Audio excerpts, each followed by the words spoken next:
महाकाल महादेव का महत्तम सुनाकर भगवान ने केदारेश्वर महादेव का आख्यान कहा सौनक जी,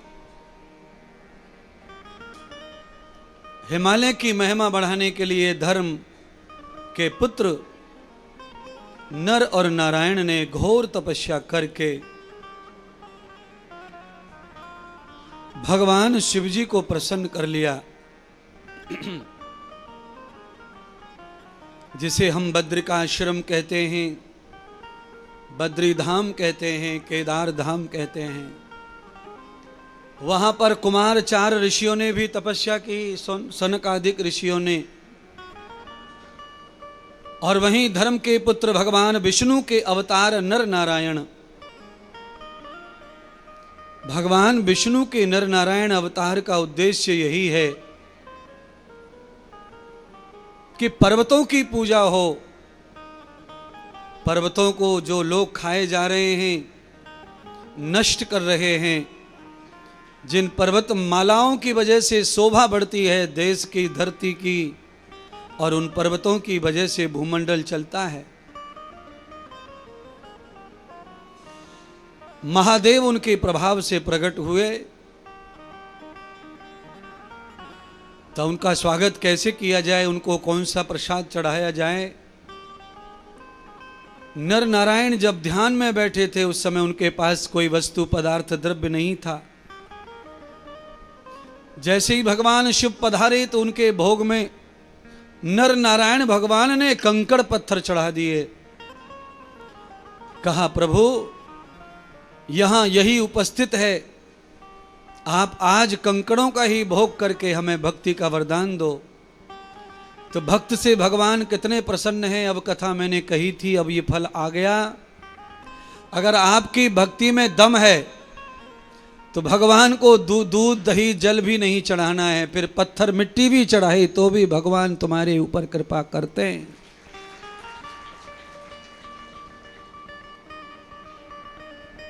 आपके पास भक्ति का अभाव है, प्रेम का अभाव है, तो आपको आलिस मालिश करनी पड़ेगी। आपको फिर द्रव्य दक्षिणा बड़ी बड़ी करनी पड़ेगी। आपके पास में भक्ति है, श्रद्धा है, विश्वास है, तो फिर भगवान के लिए आपको कंकड़ चढ़ाओ। अच्छा बोलो, आप में से कौन सा आदमी ऐसा है जो धतूरा खा सकता है?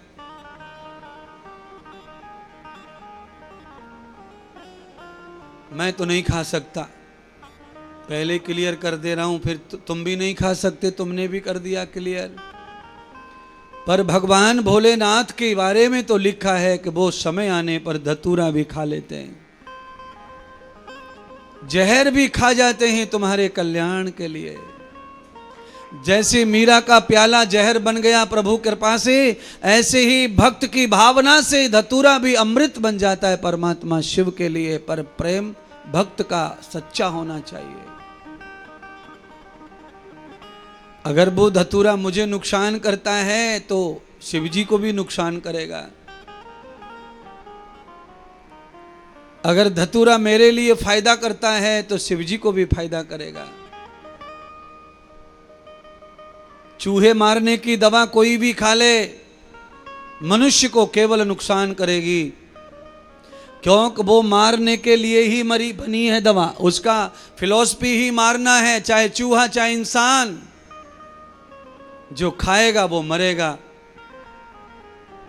जो बचाने के लिए बनती है उस दवा का अलग रिसर्च होता है, जो मारने के लिए बनती है उस दवा का अलग रिसर्च होता है। चाहे व्यक्ति बदल जाए पर उसका प्रभाव दवा का वही रहता है। आपकी भक्ति के कारण अब आप सभी बताएंगे, जवाब देंगे, जानते हैं, सब ज्ञानी हैं आप। मीरा का प्याला विष का अमृत कैसे बन गया?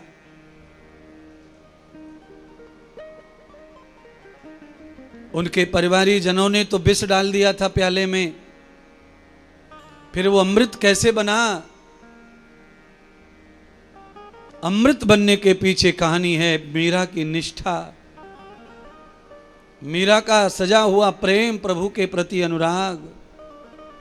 दुनिया इधर से उधर हो जाए पर प्रभु को कभी प्रेम से परे नहीं करूंगी। उस पवित्र प्रेम के कारण परमात्मा पति के रूप में भी प्राप्त मीरा को हो गए और सारे जगत में मीरा को पुजवा दिया निष्ठा और विश्वास के कारण।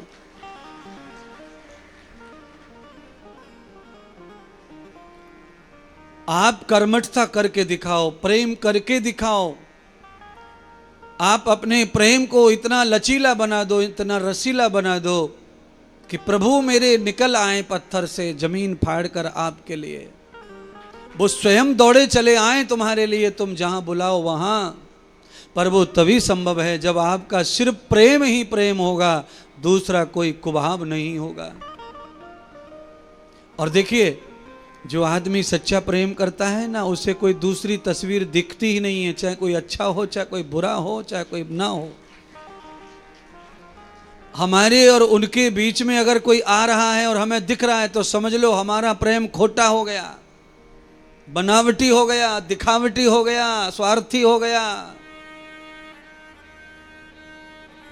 राधा कहती है, जब उद्धव जाते हैं गोकुल में, रथ वही था जिसमें कृष्ण गोकुल से आए थे मथुरा, उसी रथ में उद्धव गए और बड़े दिनों के बाद वो रथ लौटा तो लोग पहचान नहीं पाए उद्धव और कृष्ण के फर्क को। सारे गोकुलवासी हल्ला मचाने लगे, कृष्ण आ गए, कृष्ण आ गए, कृष्ण आ गए। श्री उद्धव जी सबके पास पहुंचे, श्री राधा जी के पास भी पहुंचे। आजकल राधा जी के ऊपर बहुत विवाद चल रहा है, सोशल मीडिया पर बड़ा अभिहंत हो गया है। देखिए, जो विवाद है वो बढ़ेगा और उससे सिर्फ और सिर्फ हिंदू धर्म की हानि होगी। इसीलिए कोई बात कही गई है, उसका इतना विरोध भी एक प्रचार है और हिंदू धर्म की उसमें भी मजाक उड़ती है। इसीलिए ऐसी चीजों पर ज्यादा से ज्यादा टिप्पणी न करते हुए कहने वाला और विरोध करने वाले दोनों को चुपचाप मिल लेना चाहिए और इस बात को खत्म करके आगे जाना चाहिए। नहीं तो धर्म का नुकसान, समाज का नुकसान, लोगों की श्रद्धा का नुकसान, और दूसरे धर्म के लोग तैयार खड़े उंगली करने के लिए, उन्हें जगह मिल रही है, वो भी दुनिया भर की टीका टिप्पणी कर रहे हैं। महाराज, किताबों में बहुत सारी बातें ऐसी भी लिखी हैं जो समाज में नहीं कही जा सकती, उन्हें कहनी चाहिए। श्रीमद् भागवत कथा में अनेक बात ऐसी हैं जो समाज में कहने के योग्य नहीं है, पर उस समय लिखना जरूरी था। पर समय के साथ में धर्म बदलता है, ऐसे ही कथाओं का भी धर्म बदलता है, कहने का तरीका बदलता है। हर सत्य को कठोर करके मत कहो, सत्य में भी लचीलापन चाहिए, सत्य में भी माधुर्य चाहिए, सत्य में भी प्रेम चाहिए, और सत्य में भी ऐसा सत्य बोलो जो सबको सुहाए, किसी के दिल में आग लग जाए, ऐसा सत्य भी नहीं चाहिए।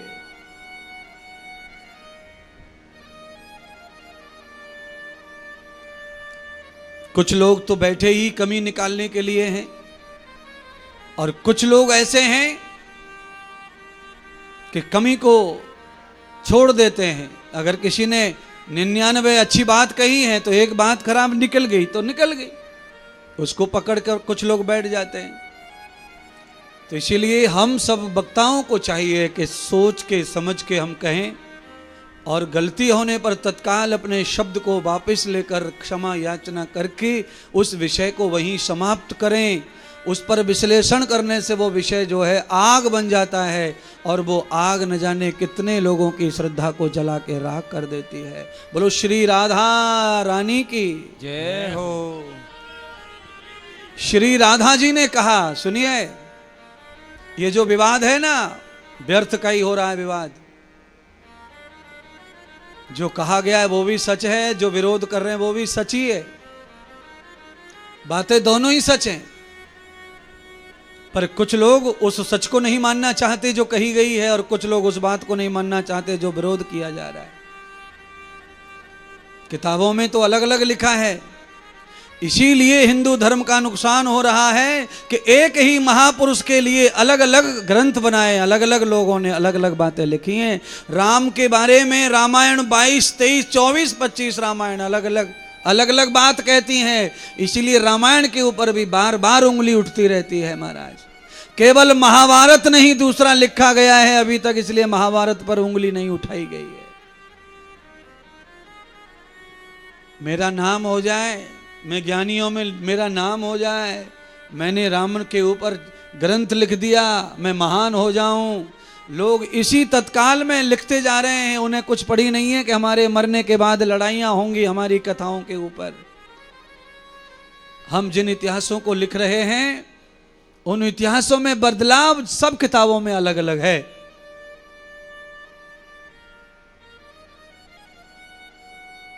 सबसे ज्यादा भगवान कृष्ण की कथा कौन से पुराण में आती है? भागवत में। राधा जी का नंबर भी नहीं है वहां, और कोई भी दुनिया की भागवत आज तक ऐसी नहीं हुई होगी 7 दिन में जिसका राधा का चर्चा न हुआ हो। जब राधा की चर्चा है नहीं तो फिर काहे को राधा की चर्चा होती है कथा में? है, भागवत में नहीं है, फिर भी राधा भागवत में गाई जा रही है, क्योंकि देवी भागवत में राधा जी के जन्म की कथा भी है।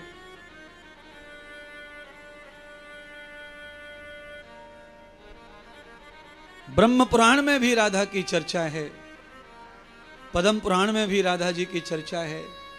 तो ये सब जगह सब है, पर अलग अलग होने के कारण व्यास लोग, महात्मा, कीर्तनकार, कथाकार अध्ययन बहुत कम करते हैं। बस इस बदकिस्मती से ये हिंदुस्तान के सनातन को खतरा है।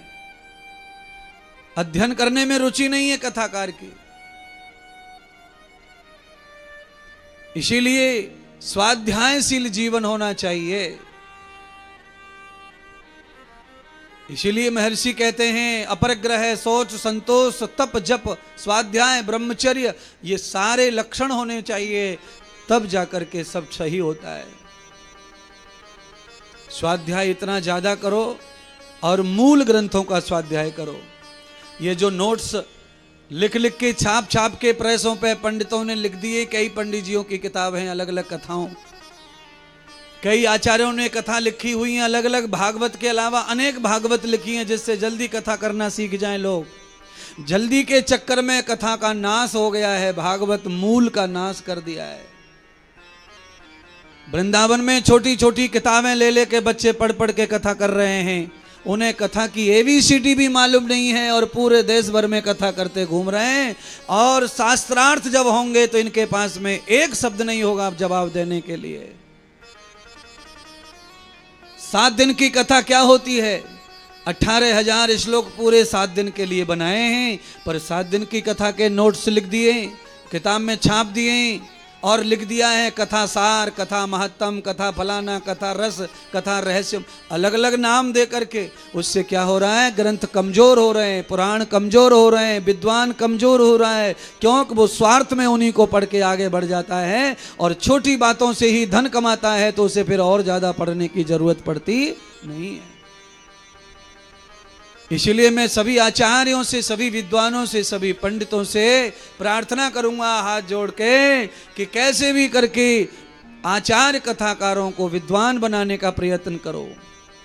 गुरुकुल पद्धति से, वैदिक पद्धति से इनकी शिक्षा दीक्षा हो और इनको परीक्षा हो, इनकी विद्वान इनकी परीक्षा ले, शास्त्रार्थ करे, तब इनको कथा व्यासपीठ पर बिठाओ। चटकोले सुनाकर कथा से समाज का उद्धार कैसे होगा?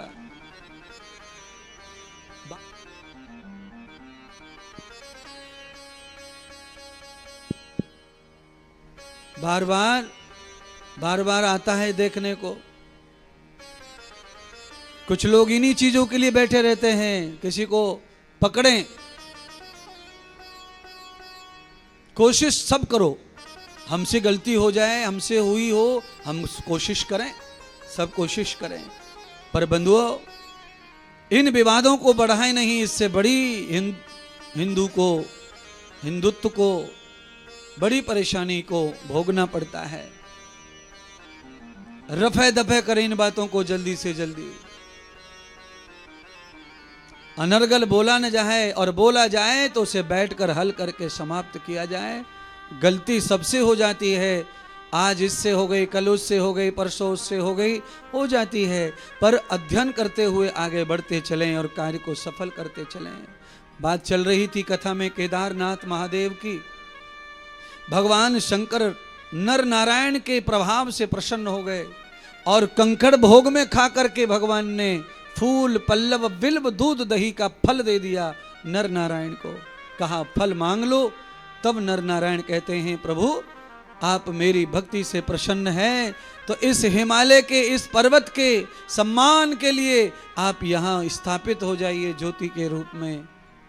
यहाँ जो भी कोई आए भक्त आपके दर्शन से मुक्त हो जाए संसार से, ऐसा कहकर प्राण करने लगे। तो भगवान महादेव ने वहां पर स्थापना कर दी। कंकड़ खाया है भोग में, इसलिए भगवान महादेव का नाम केदार हुआ। बोलिए केदारेश्वर महादेव की जय हो। भगवान का नाम भक्त की वजह से बदल रहा है, बदल रहा है, बदल रहा है। आपके यहां पर भी नाम बदले आपकी वजह से। आप भी कुछ ऐसा काम करो कि एक रोड तुम्हारे नाम का भी बन जाए चौराहे पर, एक तुम्हारे नाम का पट्टा लग जाए, फलाना मार्ग, आपके नाम से मार्ग को जाना जाए। जैसे अयोध्या में राम पथ बना है, ऐसे तुम्हारे गांव में भी तुम्हारे नाम का कोई पथ, कोई गली बन जाए। कुछ अच्छा काम करो ऐसा। क्या मांस खाते हो, क्या अंडा खाते हो, मछली खा जाते हो, दारू पी जाते हो, और ये सब गंदा करके समाज में ऊंची गर्दन करके कहते हो मुझे पहचानो, मैं हूं कौन, मैं हूं डॉन। अच्छा बोलो, कुछ लोग मरा हुआ लाते हैं, कुछ तो खुद ही मार के खाते हैं।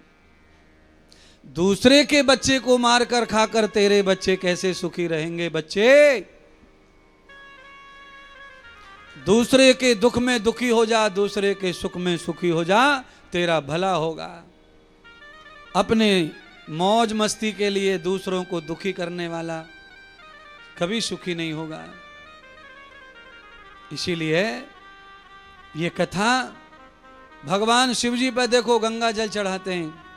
गंगा जल नहीं मिले तो कुआ को चढ़ाओ, नल को चढ़ाओ, जिसको चढ़ाना चढ़ा दो, नल का चढ़ाओ। भगवान को सब प्यारा है। पत्तियां धतूरे फल कुछ भी चढ़ाओ, पर आज तक भगवान शिव की पिंड पर मछली अंडा नहीं चढ़ा। तो कम से कम इतनी अकल होना कि भूतनाथ, दिगंबरनाथ, अघोरीनाथ, तंत्र मंत्र के ज्ञानी, वह भी मांस मटन अंडा नहीं भोगते। और उनके जितने भी चेला हैं, उनके जितने भी तंत्र मंत्र हैं, सब खाते पीते हैं। महाराज ये कहां से उल्टा पुल्टा हो रहा है सब। मैं कई तांत्रिकों को जानता हूं, वो यूं ही खा जाते, और शिव जी तो खाते नहीं, न चढ़ाते लोग उन पे।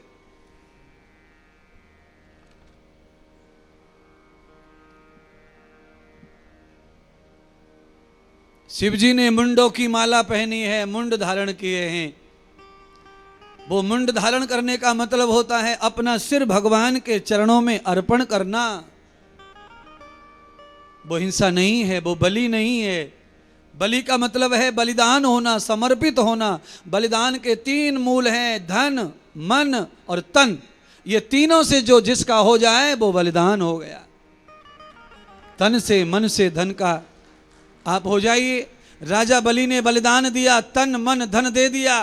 क्या काट के गर्दन चढ़ानी पड़ी? नहीं चढ़ानी पड़ी।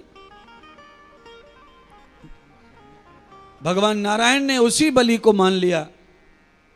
तन मन धन से जो जिसका हो जाता है वही बलि प्रथा है। इसको काट के चढ़ा दो, इसको मार के चढ़ा दो, इससे ये फल मिलेगा, उससे वो फल मिलेगा। अरे मैं कहता हूं जीवों को मार कर चढ़ा करके कोई फल नहीं मिलेगा। और कोई फल मिलेगा तो केवल ये मिलेगा कि आगे चल के आपके साथ अच्छा जीवन नहीं जिएगा, आपको भोगना पड़ेगा। सात्विक पूजा करो, सात्विक पूजा करो, सात्विक आहार दो, सात्विक प्रेम करो, सात्विक भजन गाओ, सात्विक आरती करो।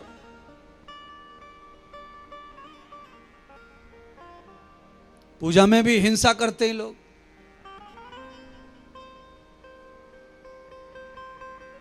पूजा में कैसी हिंसा करते हैं?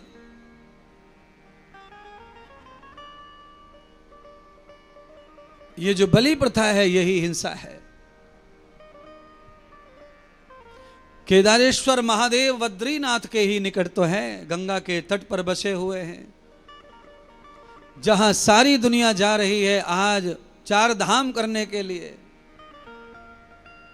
धर्म अर्थ काम मोक्ष की सिद्धि के लिए लोग केदार का दर्शन करने जाते हैं। आप लोग भी जाके आइए। डर लग रहा हो तो हमें ले चलिए साथ में। बच्चों को डर लगता है तो मां के साथ जाते हैं पेशाब करने, ऐसा सोच लो। डर है, भय कुछ लग रहा है तो हम साथ चलने को तैयार है, हमें ले चलो। पर हम ऐसे नहीं जाएंगे, हम जाएंगे तो ऐसे ही जाएंगे पांडाल डाल के कथा के लिए। 7 दिन रहो, 8 दिन रहो, 10 दिन रहो, केदारेश्वर महादेव का आनंद लो, बद्रीनाथ का आनंद लो, और बढ़ जाओ अमरनाथ तो अमरनाथ का आनंद लो। धर्म अर्थ का मोक्ष के लिए आपको जहां जाना पड़े जाइए, जरूर पुरुषार्थ करिए। मेरी भी बड़ी इच्छा है कि मैं भी दर्शन कर आऊं उस क्षेत्र के। आपके साथ ही जाने का मन है मेरा तो। क्यों? यूं तो भरने को मेरे यार पशु भी पेट भरते हैं, अकेला खा खा करके जो अपने जीवन को तरते हैं, पथिक जो बांट कर खाए उसे इंसान कहते हैं। तो आप सबके साथ में ही बांट के मुझे फल आनंद सुख चाहिए, अकेले नहीं चाहिए कुछ। जो आपको मिले उसी में मैं सम्मिलित हो जाऊं, जो मुझे मिले उसमें आप सम्मिलित ऑलरेडी हो। आपको कुछ करना नहीं है। मेरा भजन, मेरा ध्यान, मेरा दान, मेरी सेवाएं, जो कुछ भी हो रहा है, जो कुछ भी उसका प्राप्त होता होगा फल, उसमें आप सब हिस्सेदार है, बिना मांगे आप तक जा रहा है वो। क्योंकि आप अपने गुरुदेव को ऊपर रखी हुई मकान पे पानी की टंकी समझो। तुम्हें खाली यूं करना है बाथरूम में, बेसिंग में, किचन में, फुर्र पानी नीचे, नल से टच रहता है हमेशा पानी, नल से टच। गुरु की हुई पुण्य ही सब चेलों को प्राप्त होती है, पर चेलों के किए हुए पाप गुरुदेव को प्राप्त होते हैं। उल्टा है, गुरु का जीना मरना दुखदाई है महाराज। इसीलिए पाप कम करो जिससे तकलीफ कम हो, अपने गुरुदेव को ऐसा सोच के पुण्य की तरफ बढ़ो, सत्कर्म की तरफ बढ़ो। क्यों? ये जो शरीर है ये स्वयं परमात्मा ने निर्माण किया है, इसमें मनुष्य का कोई संस्कार का ध्येय है, मनुष्य का इसमें लेस मात्र उपयोग है तो वो संस्कार का उपयोग है। शरीर प्रभु निर्माण करते हैं, पर इस शरीर में संस्कार हम निर्माण करते हैं, माता पिता परिवार कुल।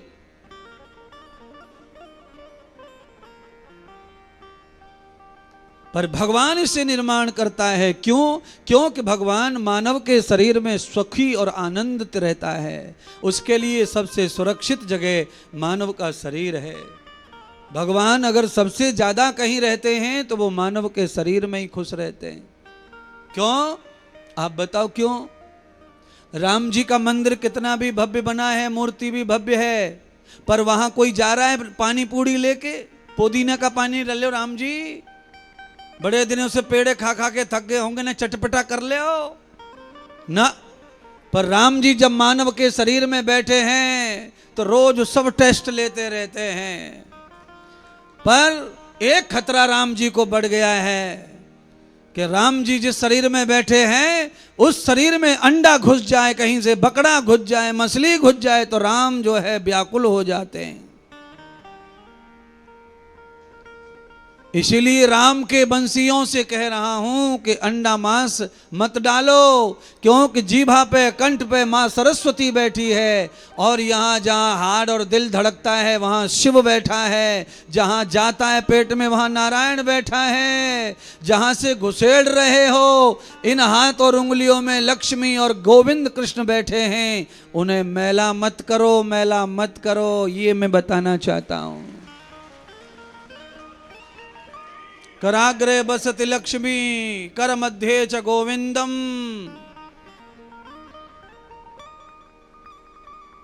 बोलो, अच्छा बोलो, आमलेट अंडे की कौन से हाथ से खाते हो?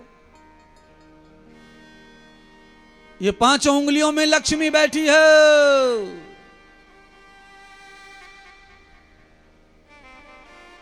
अब बोलिए क्या करें, क्या समझाएं? अब समझा ही सकते हैं हम तो ज्यादा से ज्यादा।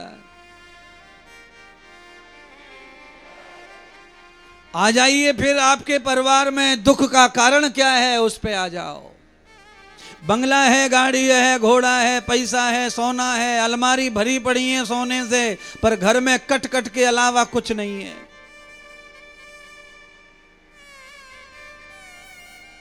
यही सोचते हैं घर में कि इससे पीछा कब छूटेगा, ये कब तक जिंदगी भर, कब तक इसका मुंह देखना पड़ेगा, ये सोचते एक दूसरे के बारे में। क्यों? गलती हमारी है तो क्लेश भी हमारे ही घर में आएगा। सारा परिवार, सारा घर, सारा जीव क्यों दुखी है? आदमी के कर्म में भेद है, आदमी के कर्म में अंतर है। वो मांग रहा कुछ है और कर रहा कुछ है। तो आपके कर्म में और मांग में फर्क आएगा तो बड़ी मुश्किल हो जाएगी महाराज। इसीलिए एक दो पंक्ति का गीत है, आपको बड़ा समझ में आता है वो गीत, और आपके दिल के पर्दे भी खोलता है और आपको एक संदेश देता है। क्या? मिटा ले मैल अरे नादान, मिले मन मंदिर में भगवान। मिटा ले मैल अरे नादान, मिले मन मंदिर में भगवान। मिटा ले मैल अरे नादान, मिले मन मंदिर में भगवान।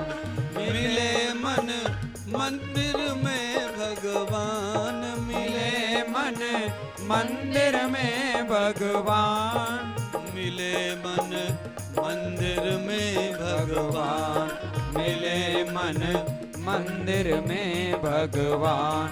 मिटा ले मैल अरे नादान, मिले मन मंदिर में भगवान। मिटा ले मैल अरे नादान, मिले मन मंदिर में भगवान। मिटा ले मैल अरे नादान, मिले मन मंदिर में भगवान।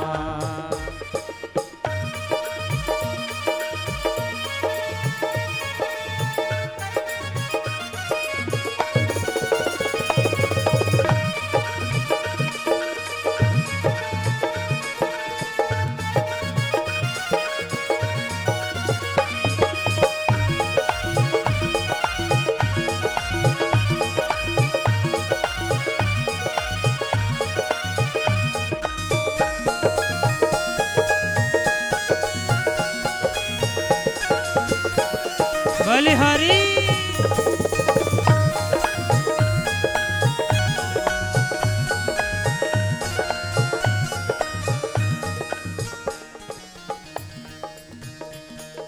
हम और आप तीर्थों में खूब आ रहे हैं, खूब सेवा पूजा कर रहे हैं, पर जो लाभ मिलना चाहिए वो नहीं मिल रहा है।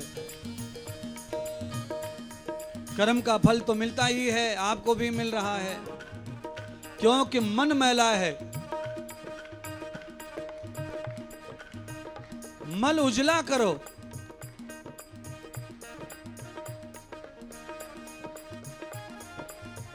हमारी तुम्हारी तरह एक जानवर हिरण भी भटक रहा है।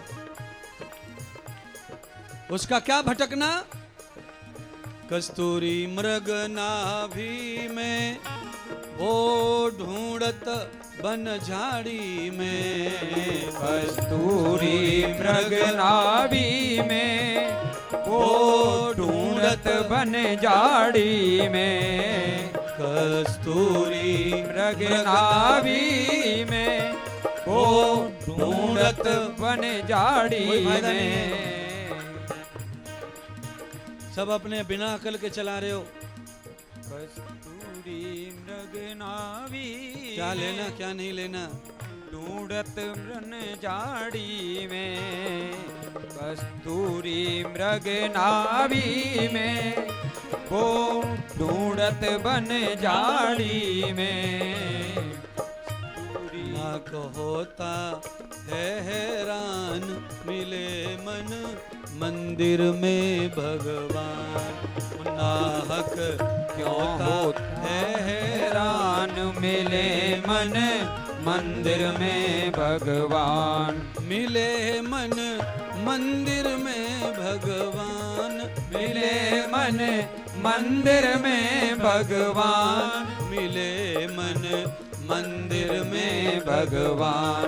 मिटा ले मैल अरे नादान मिले मन मंदिर में भगवान। मिटा ले मैल अरे नादान मिले मन मंदिर में भगवान। मिटा ले मैल अरे नादान मिले मन मंदिर में भगवान। मिले मन मंदिर में भगवान। मिले मन मंदिर में भगवान। मिले मन मंदिर में भगवान। सच्चे दरबार की जय हो।